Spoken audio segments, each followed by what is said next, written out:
right, do I have a motion to return from our dinner break? So moved. I'll second. We have a motion to return to our regular meeting from our dinner break. All of those in favor of this motion, please respond by saying aye. Aye. Opposed, same sign.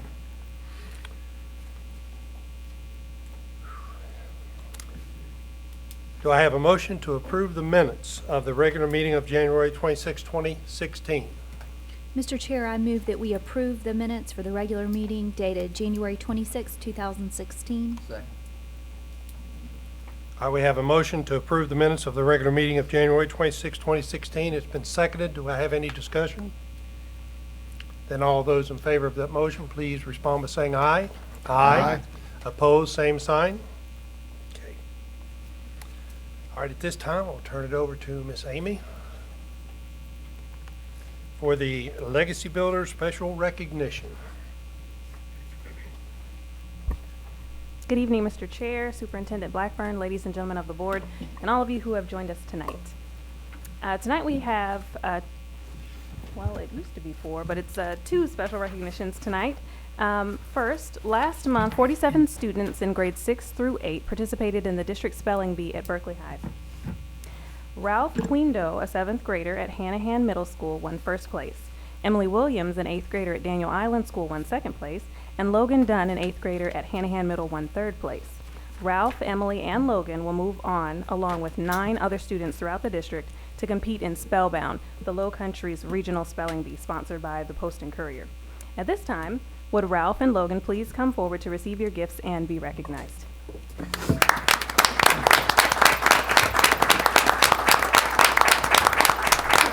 And I'd like to invite Ms. Blackburn down. Oh, y'all. Logan, you wanna come back here?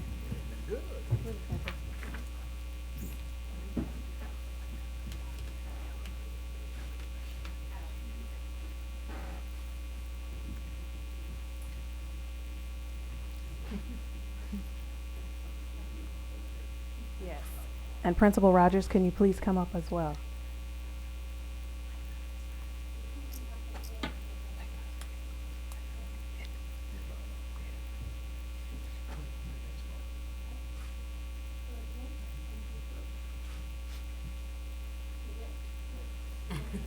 The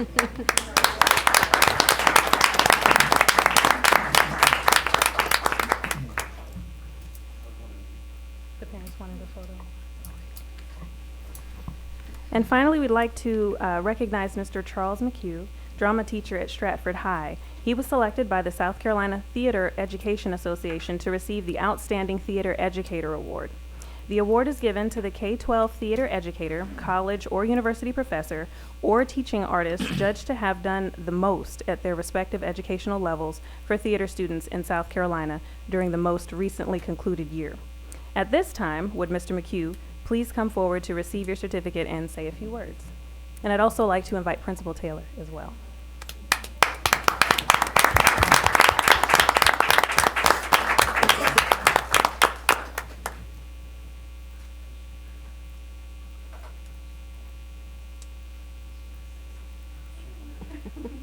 Hey, thanks. This is nice. My kids make me look really good, and I enjoy what I do a lot. I've got the best job in the school. We build stuff, and I've got a group of kids that are my techs, and we spell it T-E-K because theater employs knowledge, and we do a lot of knowledge building in my classes. So thanks again. This is an honor, and I'm going to go get some dinner.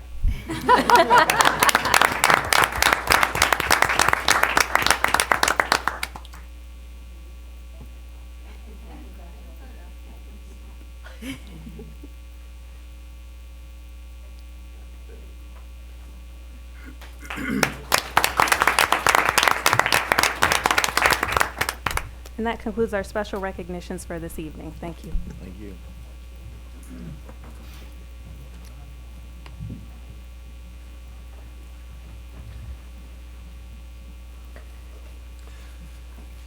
All right, going on to agenda item number 9, community comments, or citizens' comments, and we have none this evening. So this is a good time for those people who need to Leave.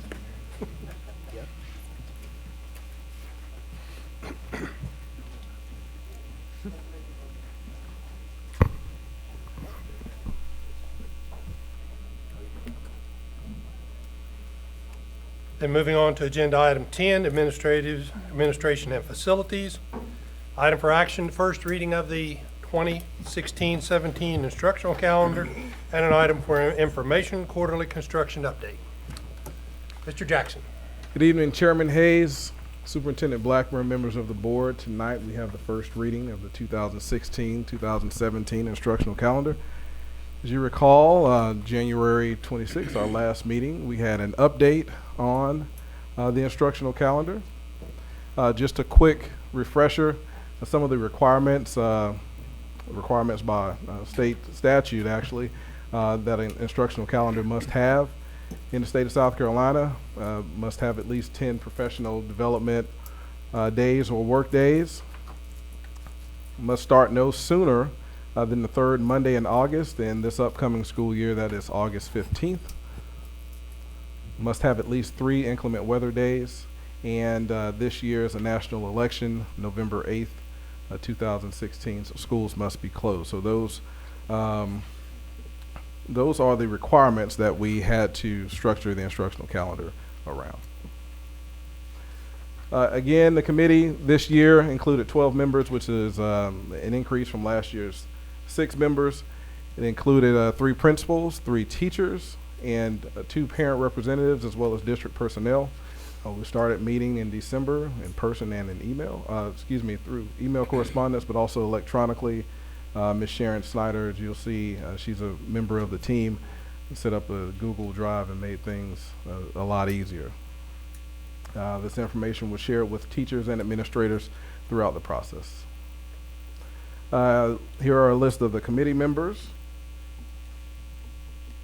We have Dr. Lucy Carter, Mr. Don Brown, Ms. Shamika Washington.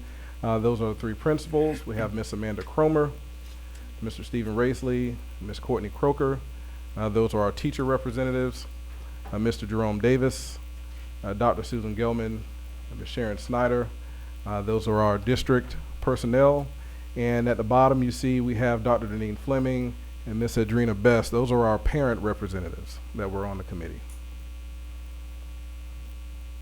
Again, we reached out to neighboring districts to seek out the framework of the instructional calendars. And you'll see we submitted administered a survey to our staff as well as our parents and community members to get an idea of what they would like in an instructional calendar. And one of the items was, would you like to see our instructional calendar paired with or in a line to Dorchester 2 or Charleston County? Again, survey was administered. We had 1,962 staff submissions, which is an increase of about double than it was last year. There were about 900 last year, and parent surveys 1,616, which is an increase of about 400 from last year. These are the survey results. And I'll go through these quickly because we did this at the previous meeting.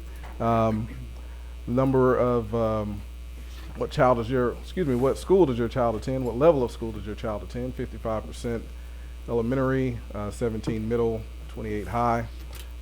Would you prefer a full week at fall break, i.e. Thanksgiving break, or would you like to continue with a 3-day break? 64% said a 3-day break. Item 2, would you prefer to start the school year with a 5-day week or a shortened week? 55% said a shortened week. Again, these are parent surveys. This is a parent survey. Do you approve of the first semester ending before winter break? 64% said yes. If possible, would you like the Berkeley County School District instructional calendar to align with neighboring districts? 50% had no preference. 37% said yes. Staff survey. We'll go to the item responses. As you see, 52%. It aligns with about how the schools are made up. 52% elementary, 22% high, 26% middle. 68% said they prefer to start the school year with a shortened week. And when we get to the calendar, you'll see for the most part, the preferences, we were able to structure the calendar to meet the majority of the preferences. The shortened school week, for the first week, that was one that we could not work in this year. They were due to a number of things. Part of it is the official start day. Can't start sooner than the 15th. Another obstacle was National Election Day, so that's one day of school that we will not have this year. Would you prefer to have a full week at fall break or continue with the 3-day week? 56% said a 3-day week. A 3-day break, excuse me. Would you prefer to have a work day at the end of each quarter? 73% of our staff said yes. And if possible, would you like to align the calendar with neighboring districts? 83% said yes. And for the most part, we were able to do that. And based on the results and based on the feedback we received from administrators and also the feedback that we received from the board at the last meeting, we initially ended up with one calendar. There were a few more recommendations that came to the committee, and we ended up having 2 options. And the major difference is the month of May instead of the month of November this time. It's the month of May. Option 1 has an early release in May, early release on the 17th, and that early release is for middle school and elementary schools. Option 2 is a full day on the 17th, and that early release day that was in the first option, it was relocated to January 11th.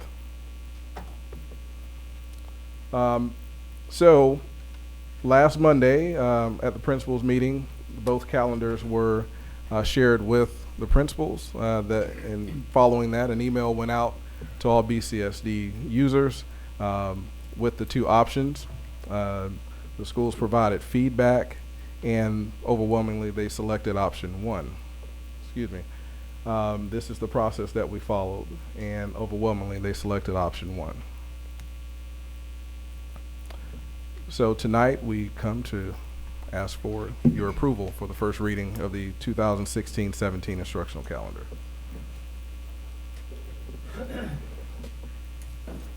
The recommendation then for the next year's calendar is for option 1. Do I have a motion? Mr. Chair, I make a motion that we accept the administration's recommendation to approve first reading of the 2016-2017 instructional calendar, option 1, as presented by Mr. Jackson. Second. All right, we have a motion, and we have a second to accept administration's recommendation to approve for the first reading the 2016-17 instructional calendar as presented by Mr. Jackson. Do we have any discussion? I have one question. Mm-hmm. Why do you think that we have such an increase in participation in the surveys with both staff and parents? Well, I think it's a couple of things. I think we've really had an emphasis over the last few months of communication and trying to be transparent.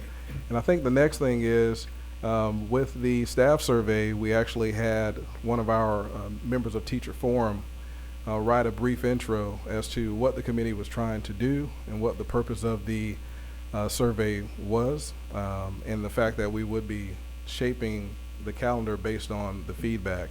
And we did the same thing with the parent survey. We had one of the parent representatives from the committee write an intro basically pleading to parents to participate in the survey. Well, then I say well done. Thank you. Any other discussion or questions? All right, at this time then, we will take a vote. All of those in favor of the motion to accept the administration's recommendation for the first reading of the instructional calendar, option 1. All of those in favor, please respond by saying aye. Aye. Opposed, same sign. Okay, Mr. Jackson. Thank you, sir. At this time, I'd like to invite Ms. Connie Myers up to the podium for our quarterly construction update.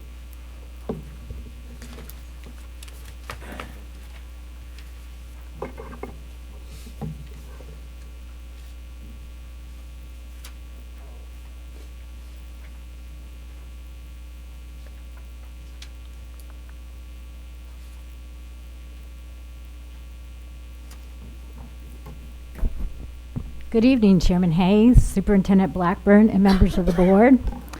Tonight it's time again for the quarterly construction update on our school improvement bond projects. Can you believe it? We've been through 12 of these updates since the 1st of January, first one in January of 2013. And if I counted correctly, this is number 13. Time flies when we're having fun and continue to make good progress. This presentation is going to be a little different because towards the end, I'm going to invite up to the podium our design professional for the Tanner Foster Creek Elementary School project.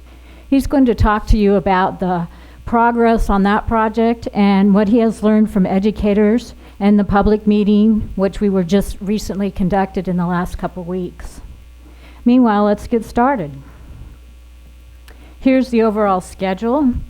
It's been updated. As you can see, Nexton Elementary School, Stratford High School, Cross, and Merrington are all occupied by students and staff, and essentially the punch list is worked off. We are in the process of closing out these projects. I challenged our project managers this week to have these projects 100% completed with the final accounting by the next update. Preliminary information indicates that we'll have some contingency returned to us on Nexton, Cross, and Merrington. But until we finalize everything, it's too early to determine amounts, and we'll be able to share those details with you at the next update. As you can see with the green bars, we have 3 projects currently under construction: Goose Creek High School addition, Philip Simmons Elementary Middle School, and Philip Simmons High School. And the completion dates for these projects have not changed. Rain continues to impact the Philip Simmons projects, but we know we must finish them on schedule, so contractors are working every opportunity, including longer days and weekends. At this time, we believe we can achieve the scheduled opening dates. For the remaining 2 elementary schools, we are still finalizing land contracts and due diligence studies. We have not yet started the design for the Foxbank Elementary School and expect to do so in the next 2 months. And so the opening in summer of 2018 is still on schedule.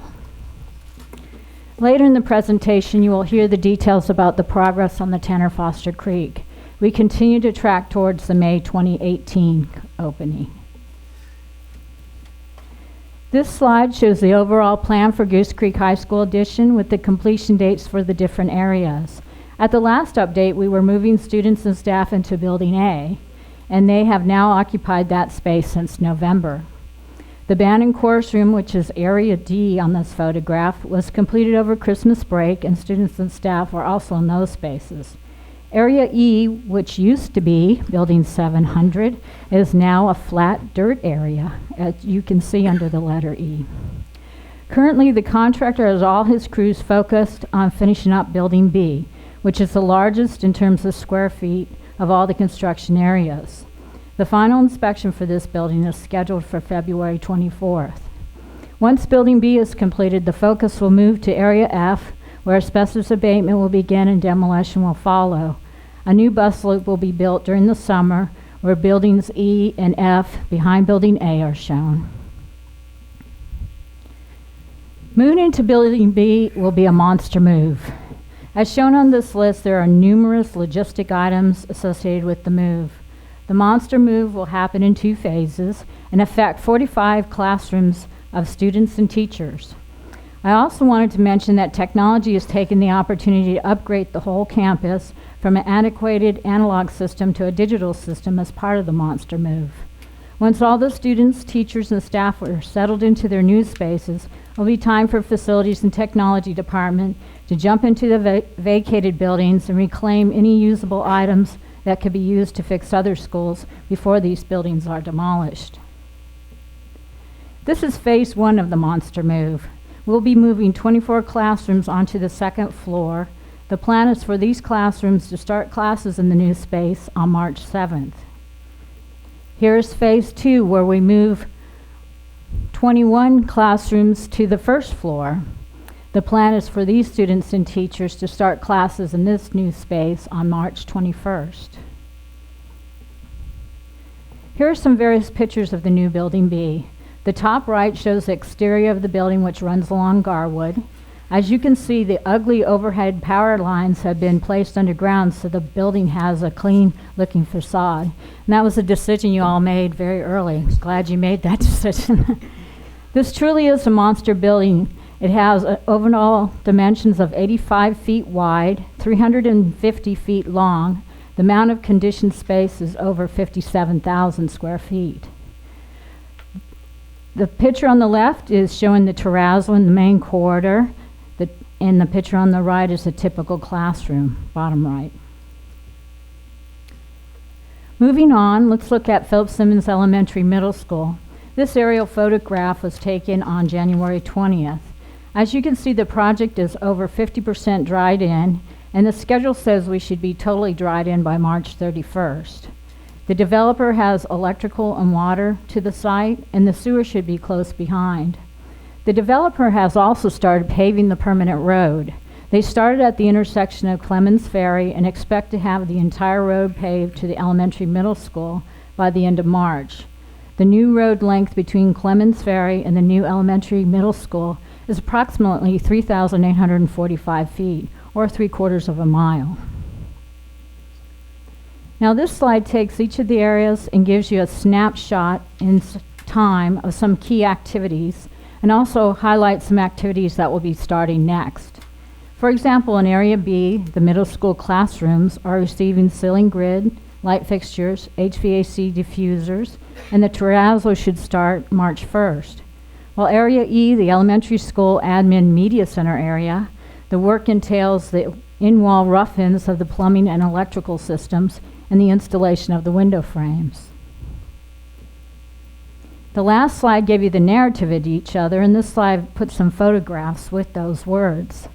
The 4 photos show work going on in the kitchen, cafeteria, a typical middle school classroom, and the gym. I wanted to point out that the contractor has a drone, and the picture on the bottom right hand is really taken from the drone, looking at the crane installing some steel on the gym roof. Now we'll look at Philip Simmons High School. This slide provides an aerial photo taken on January 30th, and you can see the different areas taking shape. The locker rooms, foundation and floor slab is in, and also the walls. I was out there today. The walls are at load-bearing height in the locker rooms. There are steel columns erected in the gym. The earthquake drains can be seen in the auditorium by those puckered circles you see on the right-hand side of the auditorium word. And the academy building pad is being compacted. In comparison to the aerial photo, this slide shows you some close-ups of the different activities, such as plumbing installation, footing installation, and building pad prep for the administrative area. The work is really starting to take off because we're coming out of the ground and you can see it. And so as we're going vertical with steel and walls, and for each of the future updates, you're going to see more and more activity going on at this job site. For Foxbank Elementary School, the developer has submitted the wetland renewal permit information to the Army Corps of Engineers, and we expect that it will take about 30 days for confirmation that the wetland boundaries have not changed. As a result of the wetland renewal, the site has been cleared and graded, and here's a picture how the site looks at this time. As a result of these activities, we'll need to go back and redo the survey, the topo of the survey, and the geotechnical report. We are obtaining proposals for this work, so as quick as we receive the wetland permit renewal confirmation, we can have these 2 due diligent items completed. I meant to say in summary, there's no significant changes. If we have no significant changes to the renewal of the wetland permit with Foxbank, we do not foresee any schedule impacts at this time. So hopefully in the next 30 days we'll really know for sure how fast we can move ahead with Foxbank. This slide is one of the minor school improvement bond projects that I'd like to show some photos because the work was just completed at Howe Hall. As you can see, the roof screening has been installed to conceal the rooftop mechanical units. This was a very tricky little project because the screening needed to be aesthetically pleasing and also hold up to the hurricane wind loads that we have in our area, and it's required by code. The principal, along with his school improvement team, selected the wave design out of several options presented, and this screen is a very nice feature to this wonderful School of the Arts. This project is 2 parts, and now that Howe Hall is completed, the contractor will be working on the College Park Middle School to install a little different feature there. The photos for College Park will be presented the next time. This project was engineered by ADC, but they hired an architect firm to consult since we challenged them to provide a design that enhanced the schools, not something that looked like we just tacked it up to cover up the rooftop units. I think this unique perforated metal panel did just that. The architect that was used is the same architect for the Tanner Foster Creek Elementary School. So without further ado, we're going to move on to the next project. Now we'll be spotlighting the Tanner Foster Creek Elementary School, and I'd like to introduce to you the design professional for the project, Mr. Ben Thompson with AAG. Take it away. Welcome, Mr. Thompson. It's been a long time. It is a pleasure to be here. It is a in pleasure front to of see you as well, Thank sir. you. Thank you very much. This is very exciting, and over the course of the last few months, we've really gotten into it, and I appreciate your patience with the whole process. Thank you very much. Good to be with you. We had the opportunity to start looking at this project immediately again. Once we found at the end of the year that both the City of Hanahan and the school district were amenable to approve of the purchase of a piece of property on Williams Lane, a 22-acre parcel on Williams Lane. Since that time, we have, as the professional firm, in conjunction with the facilities department and the contractor selected for the project, started to really dig into it to make sure that we can hit that ground running just as soon as you close on that property. With us this evening also is, I would point out, Mr. Bud Ziff. He is with HG Reynolds. He and his company have been part of every meeting that we've had thus far and will continue in the future. From that initial kickoff meeting, we did have the opportunity to meet with educators again to, one, confirm the things that we talked about a year prior, to make sure that we're hearing the same thing. We also had the opportunity to visit, of course, your new schools to confirm that the program is similar to what you have at Nexton as what you will have at Hanahan, at this elementary school in Hanahan. From that meeting, we found a lot of information. We confirmed a lot of information and got input as far as all of the components of the school. You know, simple things like making sure the corridor in front of the multi-purpose room is larger so that it can handle a larger volume of kids walking in and out day to day. Those real key items that make a difference on day-to-day operations are really crucial to have at this point. We were able to get some insight there. From that meeting, we did meet with we did have a public community update presentation where we went through our results, our floor plan, our conceptual floor plan, our conceptual site plan, and we'll get into a little bit of that as we go through as well. Some of the upcoming things that we will be doing this month, we complete the updated traffic analysis for that site. That tells us a lot about how we should or how we can improve the traffic situation for this facility and for that area of Hanahan. That also leads into what improvements we would be making as a part of this project as well. Past that, facility design and permitting will take most of this year to get through. That allows us to complete any site that our hope is to complete or begin site clearing rather in the fall of this year so that we can start to prepare the roadways to get to the site and then start to prepare the site to get the building. We are targeting May 2018 as the completion overall of all construction, and that would lead us into the 18-19 fiscal year for our calendar year for the school.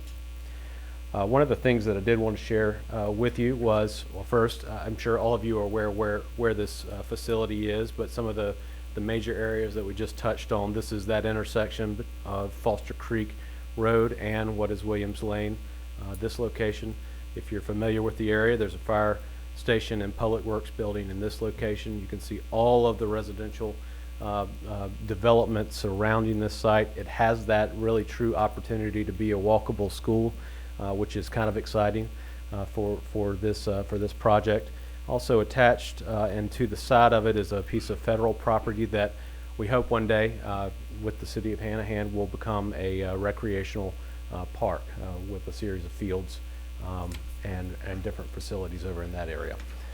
There's also an industrial park up there, plenty of buffer from a wetlands and tree standpoint between the school site and what is that industrial site. Zooming in just a little bit further, you can see almost immediately this is not a square piece of property. It has its own distinct and unique geometry to start with. It also has some very unique features to it. Most prominently are the wetlands. Those are in dark green. What those are is those are certainly protected areas that we want to be cognizant of. In light green, you can also see the wetland buffer. So that really defines where the school is positioned on site. Also in agreement with the purchase of the property is an easement through the property to that federal property at the end of that drive. That one point of access will serve both the school and hopefully into that federal piece of property later on down the trail. You can see it dashed in here, as I mentioned, has that opportunity to be walkable. There will be roadway improvements along Williams Lane as per the traffic analysis and report. And also it will tie into an existing walking trail system and what is a proposed walking trail system for the city of Hanahan. There are additional little isolated wetlands on this site, so those are something that we do have to mitigate down the road. But you can see that 21.44 acres becomes smaller pieces, and that really defines where the school should go. The only other thing I would point out on this slide is all those little dots. All those little dots are large specimen trees. They are wonderful trees. They are great large specimen oak trees, and the majority of them are in and around the wetlands and the wetland buffers. Those are certainly something that we can incorporate into the design of the facility. As it has developed, if you'll remember, the original master plan for this facility included a tract of property right here next door when we were originally looking at it about a year ago. Since that property had deed problems with obtaining, we had to look at this site in a little bit different way because it had to be a little bit more compact. We had to get roadway improvements, car and bus separation and drives into this one piece of property rather than spreading those out across two pieces of property. The net effect of that condensed the site plan slightly, which required us to look at the programming, making sure that we've got everything, every space that's necessary for the school to operate within a much more compact plan. And this is the adaptation of that footprint. Some of the features of that footprint are certainly a protected 1st through 5th grade play area with playgrounds for that segment of the student population, and a separate pre-K and K playground to the upper portion of the site. One great thing about that is that it's kind of tucked away and away from all of the major thoroughfares that are coming in and out of the site from a bus and car standpoint. Car loop is in this location. We do have to transverse a wetlands to make sure that we get the right amount of stacking so we don't have backup onto a road. Parking is also located in the back and shares that border between the future recreational fields, hopefully a benefit as the project moves forward. As a result of that compacted plan, we were able to fit all the major other features of the site, including site detention, and stay away from the buffers and the wetlands to fully complete the outline of the plan. Zooming into the school a little bit further, you can see this is the first floor plan.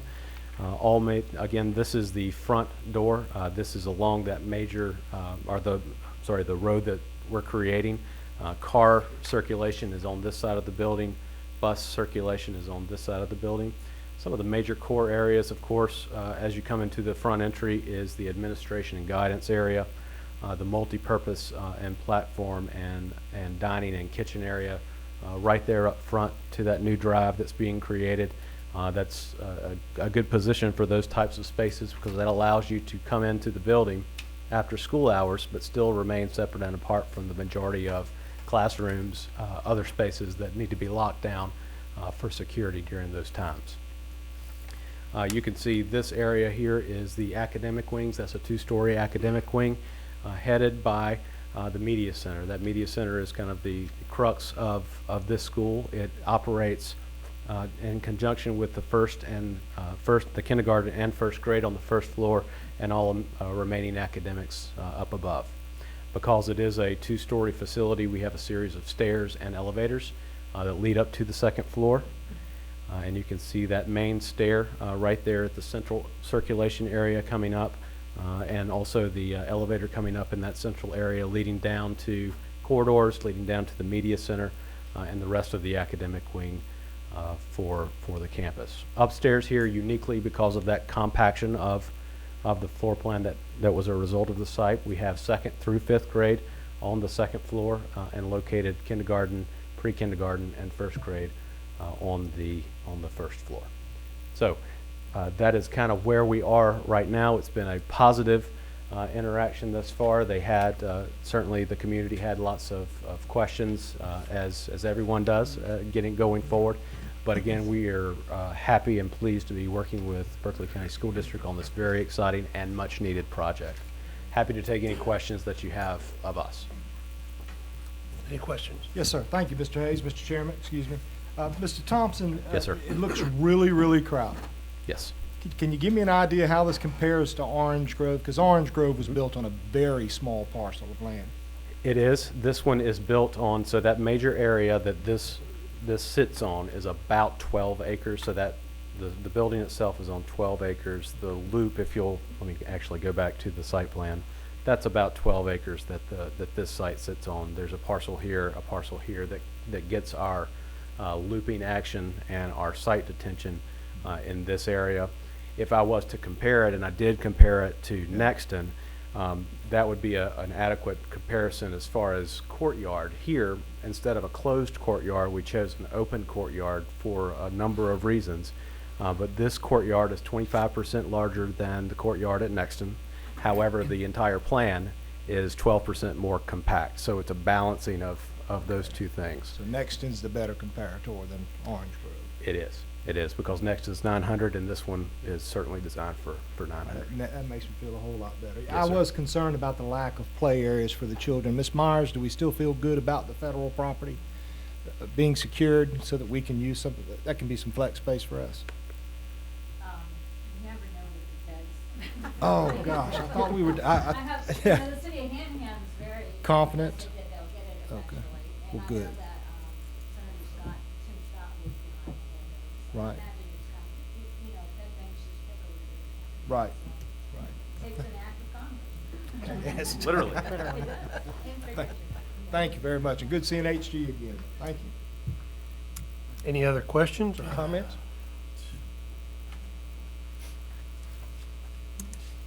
Thank you, Thank you, guys. Ms. Thompson. Thank you, Mr. Thompson.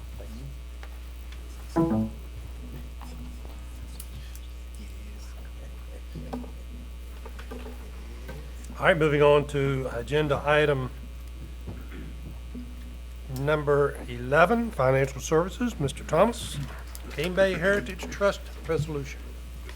Mr. Chair, Ms. Blackburn, and members of the board, we have, if you remember, when Goose Creek High started their Heritage Trust Academy, we have a board policy that says no cash overnight left in the schools. So in conjunction with that policy, we thought it a best resolution to have a resolution to exempt that one project at that school. So this is similar to that, or actually it's the same as Goose Creek High, just changed the words to Cane Bay High. So I ask for your approval of this resolution tonight. Thank you.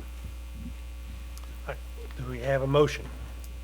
Mr. Chairman, I make a motion to approve the resolution to exempt the Cane Bay High School Heritage Trust Academy from policy DG, deposit of funds and cash in school building, as presented by Mr. Thomas in finance agenda item number 11. Second. All right, we have a motion to approve the resolution to exempt the Cane Bay High School Heritage Trust Academy from the policy DG, which is a deposit of funds and cash in a school building, as presented by Mr. Thomas in agenda item number 11. We've had, that is seconded. Do we have any discussion? Then at this time, we'll take a vote. All of those in favor of this motion, please respond by saying aye. Aye. Opposed, same sign. Thank you.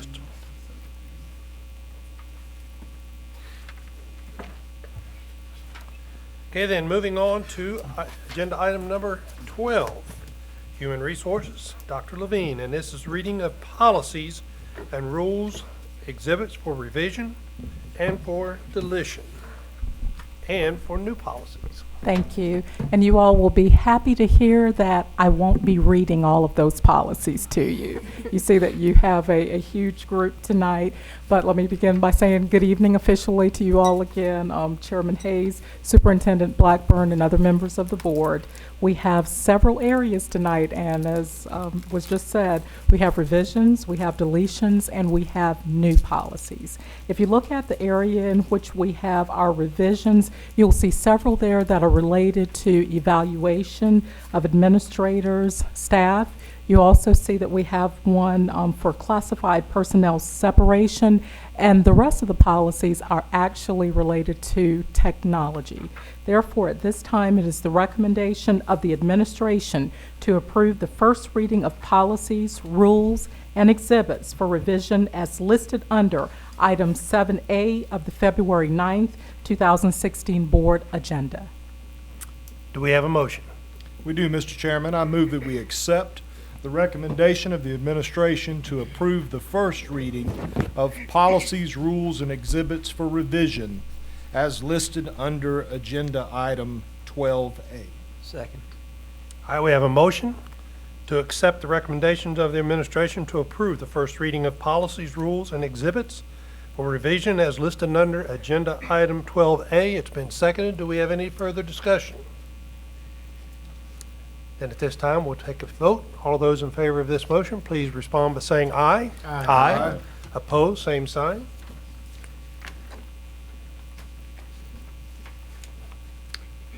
Okay, deletions. Okay.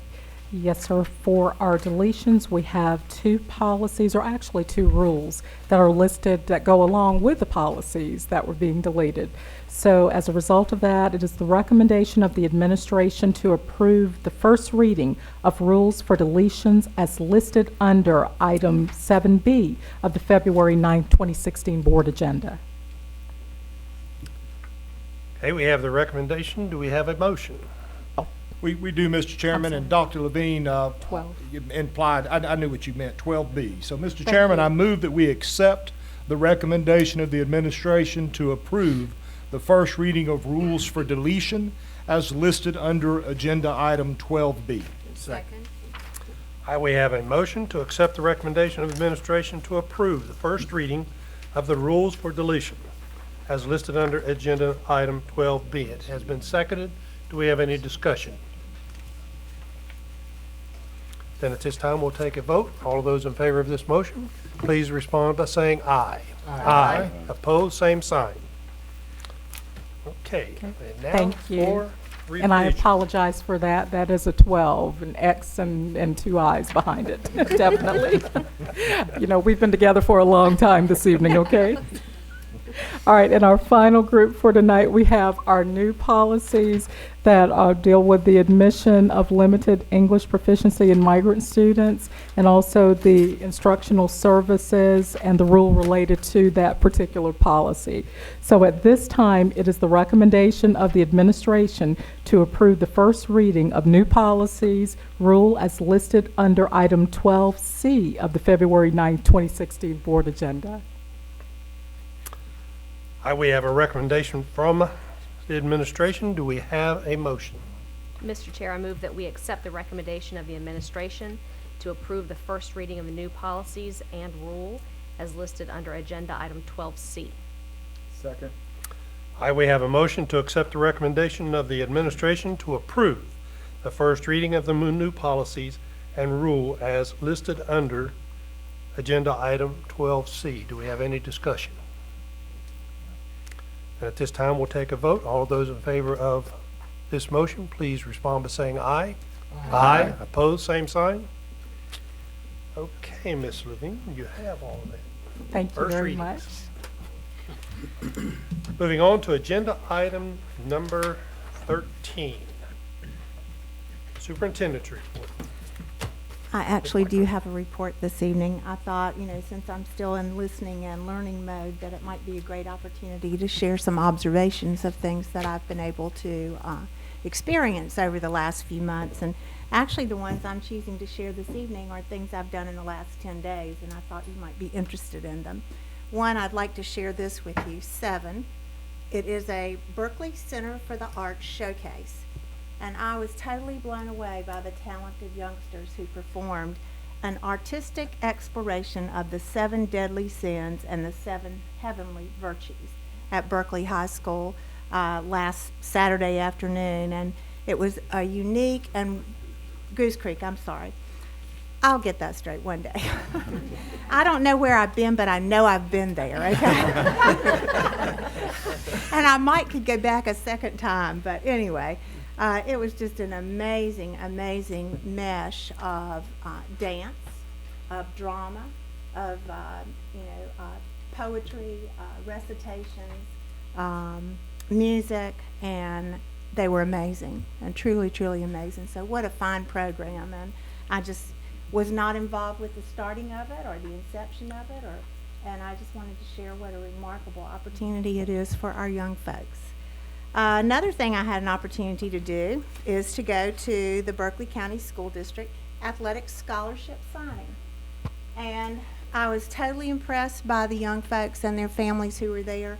But one of the most important things that made an impression on me is how every single person who spoke, whether it be AD or coach or principal, reiterated that these are student athletes. And they, to the number, always said you were first a student and then you're an athlete, and I was very impressed that that was a unanimous comment from everyone who talked. I also had a chance to visit for the first time one of our schools under construction, and I did get to go to the Philip Simmons Elementary and Middle School this past week. And what I want to share is some of the things I saw that show what great stewards of the Berkeley County citizens' money I believe that this school district is. And so I'm going to share what I saw as some distinctively deliberate economies of scale that exist in that school. Number one, tremendous use of natural light. Secondly, 70% of the labor force on that campus lives in Berkeley County. So talk about being an economic engine. They earn their money through Berkeley County schools, and they spend their money in Berkeley County. So that is definitely an economic engine. Shared spaces. The chorus, the gym, the cafeteria are designed to be used not only by the middle school population, but by the elementary population. And they are designed to be appropriate in size and designed to be able to serve both elementary and middle school children. The road infrastructure and the purchase of one large parcel of property resulted in you getting substantial return on your investment in land at a discounted price, and allowed you to use the very same infrastructure to access not one, not two, but ultimately 3 schools. The flexible space in the media center, I think it's a forward-thinking plan that you have. Uses the same space, perhaps somewhat compressed actually, but designs it to be flexible. And you know that the role of the media center, the library in our schools, is consistently changing. We're moving from print material lots of times to more electronic media. The need to be able to use those spaces for maker spaces and different kind of adventures for kids. So I was just very impressed. Very clean construction site. That's always a sign of a good contractor and good management. Energy efficiency and attention to the importance of protecting instructional spaces. For example, all of the access to work on the air conditioning is not through the classrooms, but through the exterior corridors or the inside corridors. So you can work on them when kids and teachers are using the classrooms. Very appropriate attention to longevity features such as terrazzo and metal roof. So I was impressed. And I think that, you know, the decisions that you're making about how to use the bond money certainly sets the stage for this community to continue to support efficient construction projects to meet the growth that's ahead of us. Then I have to commend a school specifically. Fourth thing on my list is Goose Creek High School. $33 million project while totally occupied by almost 2,000 kids. Amazing, amazing. And yet, you know, again, that is a real efficient measure, because if you had to move in all those portables to put those kids in, you would have had a much larger investment. Or if you had to build a whole new school, much larger investment. So the $33 million and the way the plan was implemented, I thought was, you know, strategically very, very well done. And then the final thing I wanted to share is that we had an opportunity, some of cabinet members and myself this week, to meet with members of our legislative delegation. And so we're trying to keep the needs of Berkeley County in front of folks who can help us make things happen. So thank you very much. Thank you. Moving to agenda item number 14, executive session. Do I have a motion to move into executive session? Mr. Chair, I move that we move into executive session for 1 student attendance appeal, 2 student expulsion appeals, discussion of a pending employment matter, discussion of pending litigation, and receipt of legal device on a property purchase. I'll second. Aye, we have a motion to move into executive session to hear one student attendance appeal, 2 expulsion appeals, discussion of pending employment matters, discussion of pending litigation, and receipt of legal advice on the property purchase. It has been seconded. Is there any discussion? Then at this time, we'll vote on that motion. All of those in favor, please respond by saying aye. Aye. Opposed, same sign. Then we are in executive session.